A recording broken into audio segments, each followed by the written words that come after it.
Kaya mga kuys, unti-unti na nag-uumpisa yung mga busy araw. Ngayong araw naman, pupunta tayo ulit sa office. So ngayon, pupunta naman tayo doon para sa aming year-end party. So, yeah, appreciate nila yung mga employee na medyo matagal na sa office. Mukhang makikikain lang tayo doon. Pero bago pala yan mga kuys, dumating na pala yung dalawang package na in-order sa atin. So mamaya pagbalik natin, i-unbox natin. So dyan lang kayo, samahan nyo muna ako.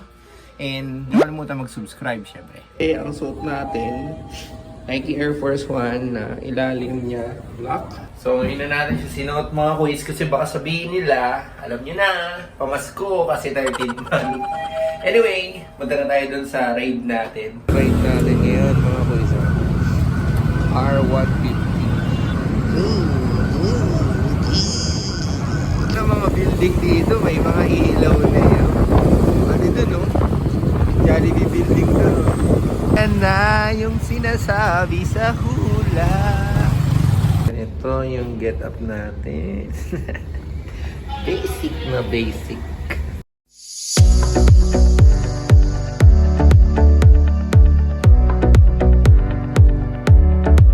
Wala si paring Russell, oh. Russell! Good!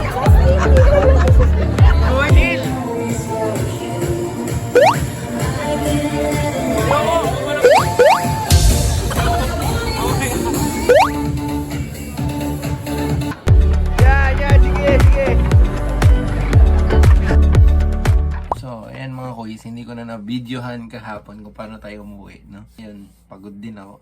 Nakipagkwentuhan pa ako kay Russell sa kay Neil.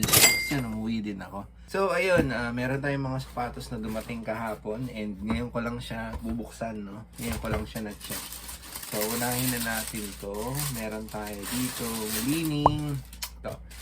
Way of Wade 808 version 3. Ito yung Oxygen Blue colorway. So, ayan. Ang ganda na ito mga boys, no?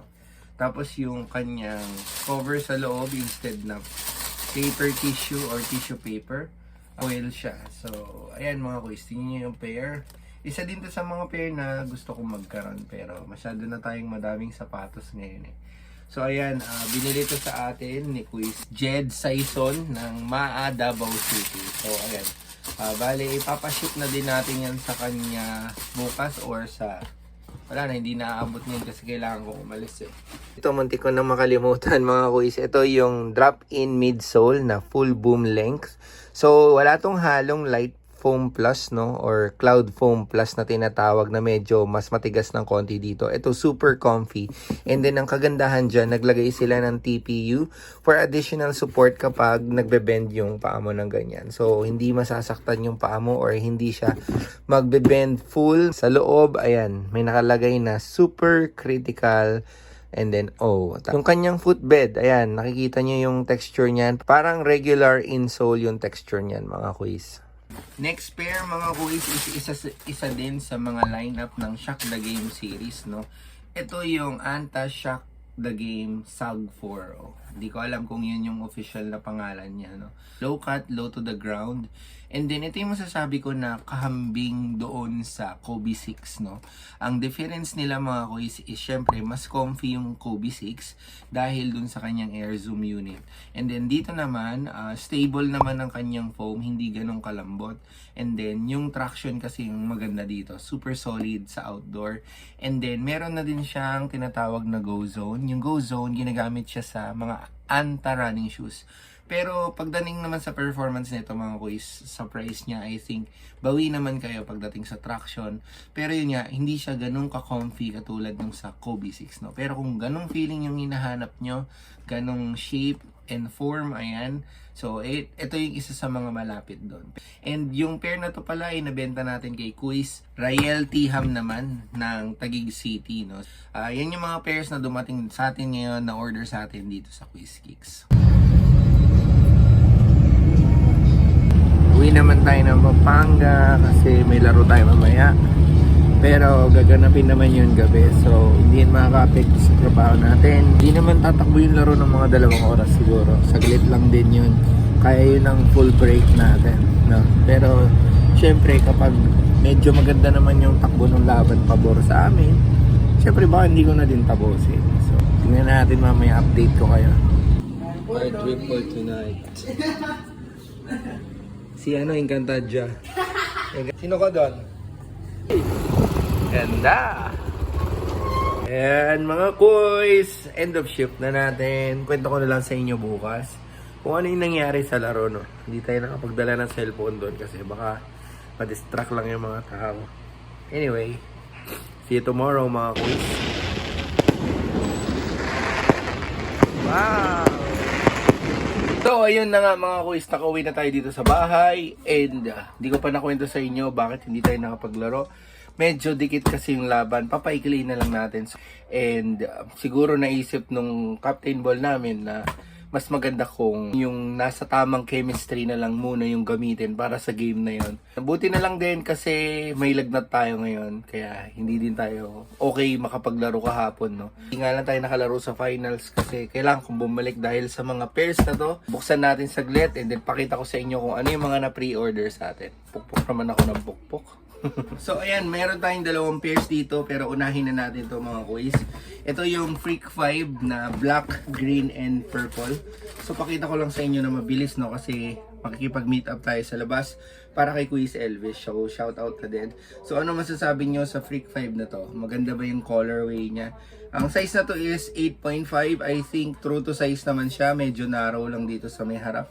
Pero I think enough naman to. Huwag lang kayo magdodoble ng medyas. So sa materials, leather, mesh, and ayun, synthetic leather. And extra durable rubber dito sa may kanyang outsole. So mga kuys, para sa akin hindi super durable, no. Like feeling ko kapag ginamit to sa concrete, may chance na maubos din agad. Pero natuwa ako kasi meron din siyang ganito para mas maximize mo yung feeling dito sa may kanyang pizza. So, nga pala, shoutout kay Kuis Elvis kasi siya yung may-ari ng pair na to. And then, makikita kami dyan sa labas mamaya. Next pair naman natin kay Kuis Darren from Batangas. Ang ganda, no? Ang ganda ng box. Nakakatawa. So, mas maganda sana kung merong nakalagay ditong drawings para maintindihan yung structure ng sapatos, no? Kasi ako, din ako doon interested ako. So ito naman yung size 9 ng KD16 Pathway to Royalty. So ayan, kanina ko lang nalaman yung colorway nito. So tama ako na sinuggest sa kanya, mas maganda yung colorway na black kumpara sa blue, pero okay din yung blue. Pagdating sa materials mga kuys, ito meron siyang TPU dito sa may shank plate and then clockwork. Ayan yung inspiration nung kanyang outsole. So, ito super solid. Ito yung super solid mga kuys. Mas matigas yung outsole niya kumpara doon sa Freak 5. Pagdating sa upper materials mga kuys, meron siyang synthetic leather dito and then mesh materials. Reflectorized na din tong ito nakikita niyo yung lining na yan. So, ang ganda, no? Medyo parang snug yung itsura niya.